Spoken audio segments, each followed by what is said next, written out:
Fala, concurseiro, fala, futuro policial militar. Aqui é o professor Ricardo Oliveira e hoje eu venho com mais uma dica de direito penal. E hoje nós falaremos sobre os princípios. E sabe qual princípio nós vamos falar? O princípio do like. É aquele princípio que você deixa o seu like, que você fortalece o meu canal. Se você não é inscrito, você vai se inscrever no canal para fortalecer, ó, deixar grandão, até também para que o YouTube possa indicar a gente para outras pessoas que estão aí estudando para a Polícia Militar do Estado do Rio de Janeiro, ok? Sem mais delongas, vamos ao nosso...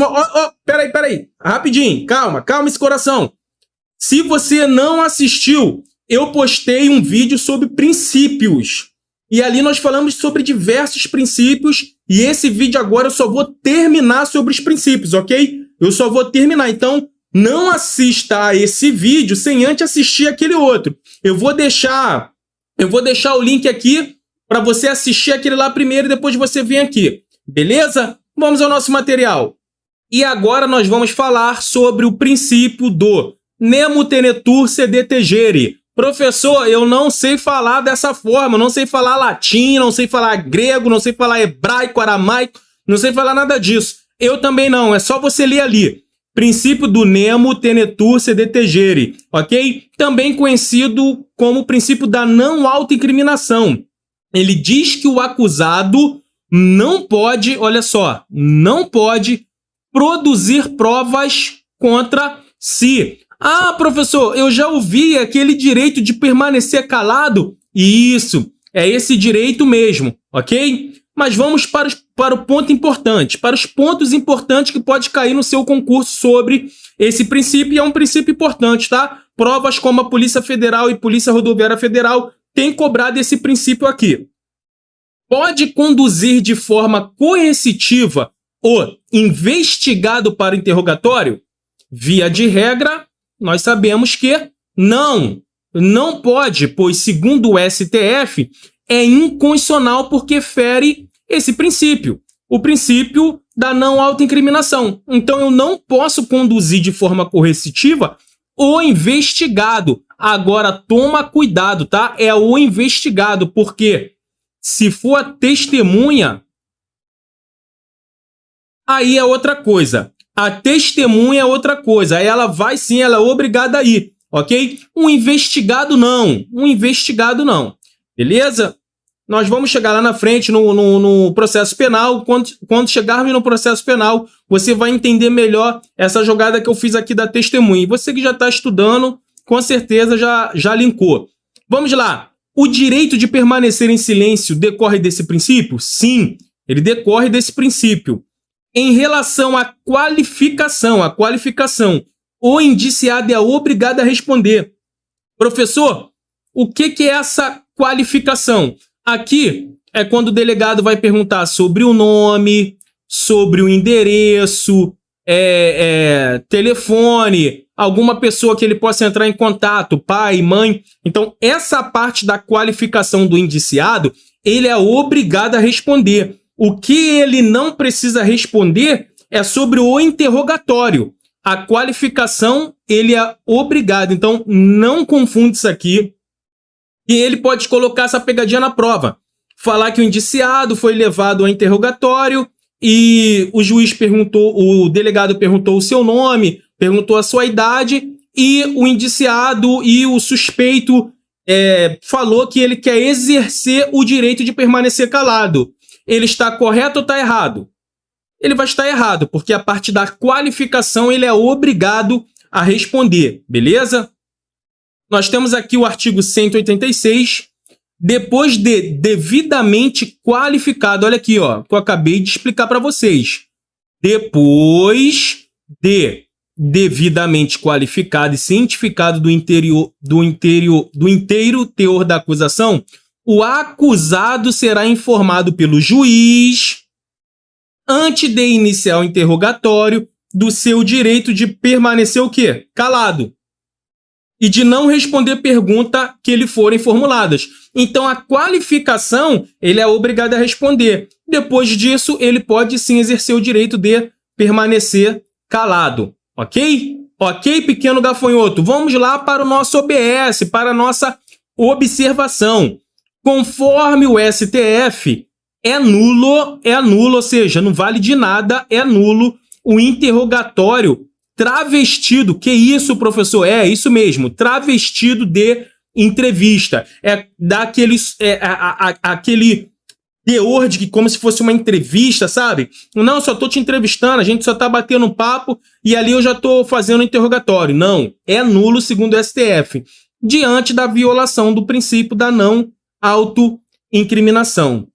Diante desse princípio, a doutrina e jurisprudência entendem que o agente não é obrigado a ter comportamento ativo na produção de provas. E aqui eu coloquei, olha só, aqui eu coloquei o delegado da Cunha. Nada contra o delegado da Cunha, pelo contrário, eu sou inscrito no canal do delegado da Cunha, eu curto, eu gosto do trabalho do delegado da Cunha, mas ele tem um vídeo que ficou muito famoso, que ele fez essa simulação do qual ali estava tanto a vítima quanto o suspeito, quanto o acusado participando dessa produção de provas.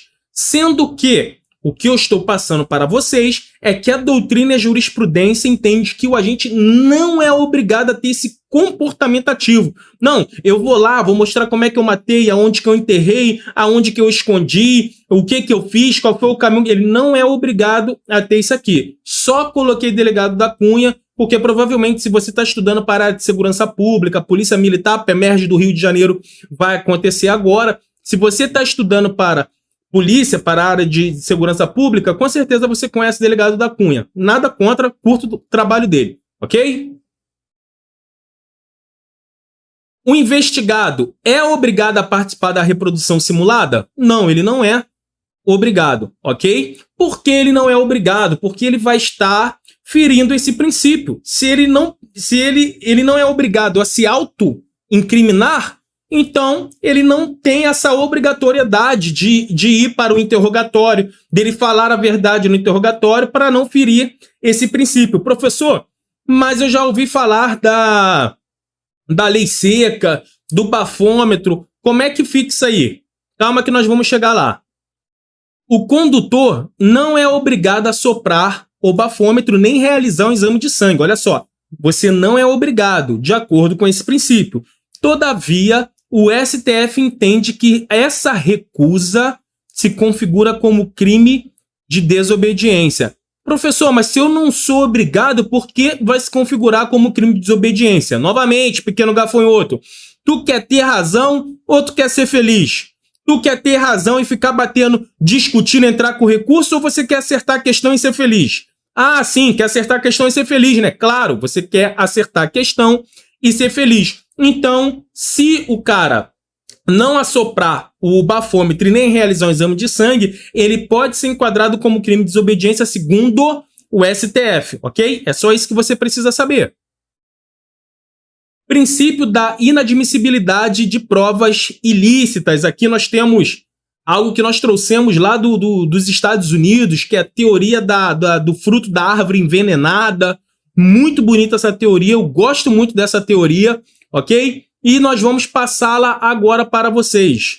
Lá no artigo 5º da Constituição Federal, diz o seguinte: são inadmissíveis no processo as provas obtidas por meios ilícitos. Então, via de regra, as provas que são obtidas por meio ilícito, elas não são aceitas no processo. E se eu falei via de regra, é porque nós temos algumas exceções. Nós temos exceção. E se temos exceção, nós temos que trazer, porque na sua prova ele vai te cobrar a exceção, ele não vai te cobrar a regra. O artigo 157 do Código de Processo Penal, ele diz o seguinte: são inadmissíveis, devendo ser desentranhada do processo, ou seja, ela tem que ser arrancada do processo, as provas ilícitas, assim entendidas as obtidas em violação a normas constitucionais ou legais, beleza? Então, o que lá os parágrafos desse artigo diz? São também inadmissíveis as provas derivadas da ilícita. Professor, como assim? a prova ilícita? Vamos se dizer que eu estou te investigando, eu sou policial civil, eu estou te investigando e eu sei que a arma que você matou, o seu desafeto, o Ricardão, que estava saindo com a sua mulher, eu sei que você colocou enterrado debaixo da sua cama. Eu sei porque o teu filho me fez essa denúncia. Só que eu não tenho o mandado para poder entrar na sua casa. Eu não tenho. E eu simplesmente, na calada da noite, eu pulo, eu vou na sua casa, eu sei que você saiu, eu pego a arma que você matou, e levo ela em juízo. E pego aquela arma e levo ela em juízo. Olha só, isso vai ser uma prova obtida por um meio ilícito, porque eu não tinha um mandado de segurança, ok? Eu não tinha um mandado de busca e apreensão, eu não tinha um mandado do juiz para poder entrar na sua casa, somente se eu tivesse em mãos o mandado do juiz para poder entrar na sua casa. E ainda ali, para quem já estudou direito constitucional comigo, tem aquele horário crepúsculo, ainda eu tenho um horário a ser observado para adentrar na sua casa, ainda mais que você não estava ali para me dar o seu consentimento, não era flagrante delito, não era para prestar socorro, desastre, não era nada disso. Então, entendeu? Eu peguei uma prova que, de fato, mostra que você matou, mas ela veio de uma forma ilícita.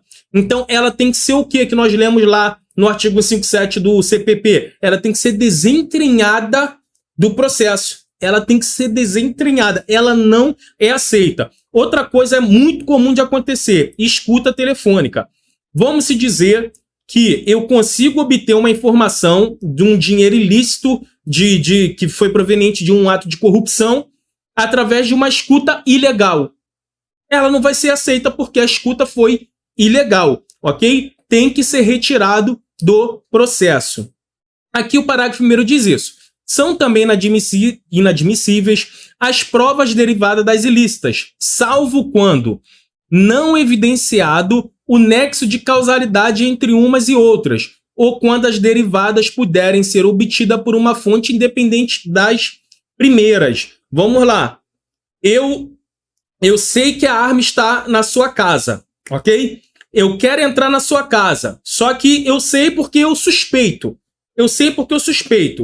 Porém, o meu colega, ele teve uma denúncia anônima. O meu colega foi expedir o mandato ali, pegou o mandato com o juiz para poder entrar na sua casa e ele teve todo o processo. Então, se o jeito que eu fiz, ele não foi o único, eu tenho outro jeito de chegar naquela mesma prova, ela é aceita. Se o jeito que eu fiz não foi o único, ok? Se não foi o único. Por exemplo, se eu só tenho um informante, o que é um jeito único? Eu tenho só informante de onde está aquele local. Se ele morre, morreu. Mas se eu tenho um outro informante, um segundo informante, se eu tenho uma segunda pessoa que também foi testemunha, que testemunhou, que gravou, vai ser aceito, porque eu não tenho só uma via, eu tenho duas vias para chegar naquela informação. Então é mais ou menos o que o parágrafo 1º está dizendo. Fiquem tranquilos, se embolou um pouco a cabeça de vocês, fiquem tranquilos que quando nós adentrarmos lá no Código de Processo Penal, nós vamos bater isso aqui melhor. Isso é só para vocês entenderem do princípio da inadmissibilidade da prova ilícita, teoria do fruto da árvore envenenada. Se eu consigo chegar nessa prova por um outro meio, ela pode ser aceita, ok? Considera-se fonte independente aquela que por si só, seguindo os trâmites típicos e de praxe próprios da investigação ou instrução criminal, seriam capazes de conduzir o fato ao objeto da prova. Foi o que eu falei. Eu quero pular a casa porque eu sei que a arma está escondida aqui. Eu estou aqui porque eu deduzo isso. Simplesmente é uma coisa que vem da minha cabeça. O meu colega, ele foi receber uma denúncia anônima, ele foi até o juiz, ele foi expedito o mandato, ok? Foi expedito o mandato para que ele possa adentrar e procurar isso aqui. Então, tá vendo que não é o único meio que eu tenho para chegar aqui? Porque eu tenho um outro meio que está sendo feito, ó. Uma denúncia anônima, um mandato, o juiz aceitou. Então, nesse caso aqui, ela seria aceita. beleza? Preclusa a decisão de desentranhamento da prova declarada inadmissível, esta será inutilizada por decisão judicial, facultada às partes a acompanhar o incidente. Beleza? Só leitura de lei aqui é tranquilo. O juiz que conhecer do conteúdo da prova declarada inadmissível não poderá proferir a sentença ou acórdão, porque se ele já conhece que o cara de fato foi o que matou, que aquela arma foi encontrada na casa dele, se ele for proferir a sentença, ele vai condenar o cara. É por isso que tem que pegar um outro juiz que não estava naquele trâmite. Ok? É possível utilizar a prova ilícita em favor do réu? Até agora nós falamos aquela que está acusando. Mas e em favor do réu? É possível? Sim, é possível. Desde que seja um único meio de comprovar a inocência. Tem que ser um único meio de comprovar a inocência, ok? Por exemplo, eu estou sendo acusado de homicídio.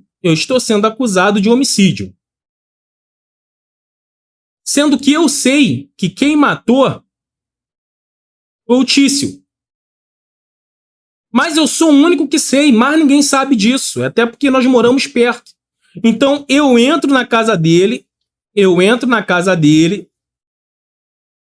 ele saiu pra balada, eu entro na casa dele, pego a prova ilícita, tudo filmado, tudo bonitão, pego a prova de crime, prova ilícita não, perdão, pego a prova do crime, que é uma arma que está registrada no nome dele, e levo essa arma para a polícia chega, constata que de fato a arma que matou a vítima foi essa arma do Tício. E eu consigo comprovar que foi ele. Por mais que eu entrei na casa dele sem um mandato, por mais que eu entrei na casa dele sem um consentimento, ferindo o que a lei fala, era a única forma, era o único meio que eu tinha de comprovar o quê? A minha inocência. Então, sim, é aceito uma prova obtida por um meio ilícito em favor do réu, desde que seja o único meio de comprovar a inocência. Então, pequeno gafanhoto, aqui nós acabamos a parte de princípios, falamos de princípios importantes, a não autoincriminação, a inadmissibilidade das provas ilícitas, princípio da insignificância ou bagatela, princípio da não culpabilidade, são princípios que vão nos ajudar nas partes posterior ao Código Penal, né, para as matérias que vão vir, que são as matérias da parte geral, as matérias da parte especial. Então, assista aquela aula, assista essa 2, 3 vezes, faça o seu resumo, faça questões para que você possa chegar bem na sua prova, ok? Aqui foi o professor Ricardo Oliveira. Até o nosso próximo bloco.